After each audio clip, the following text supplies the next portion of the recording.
said to be unwilling to touch the dead body of a man, and one of the animals was once heard making a virtue of this peculiarity. "Such is my regard for mankind," said he, "that nothing on earth would induce me to injure a human corpse." "Your kindness would impress me much more," said a fox who was listening to this speech, "if I could believe that you paid the same respect to the living that you profess to do to the dead." Regard is not shown in half service. The Bee and the Cuckoo. A bee was flying out of his hive, and said to a cuckoo, who was chanting on a bush hard by, "Peace! Why do you not leave off your monotonous pipe? There was never a bird who had such a tiresome, unvaried song as you have.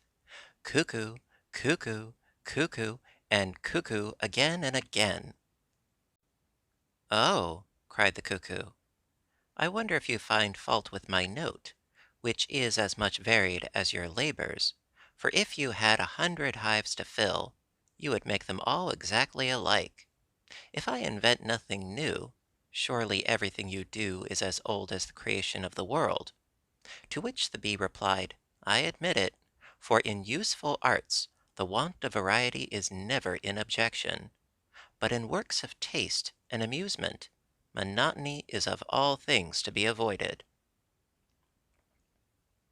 Those who do not have the capacity to judge works of art and taste expose themselves to ridicule when they play the critic. The Farmer and his Dog.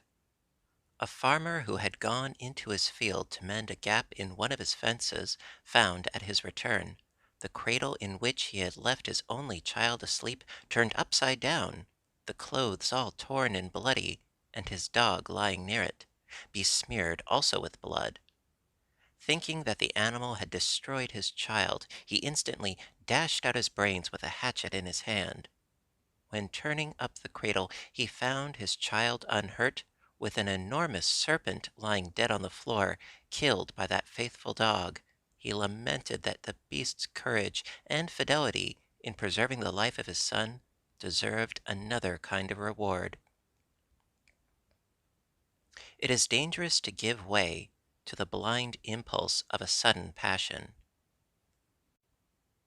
The Monkey and the Camel.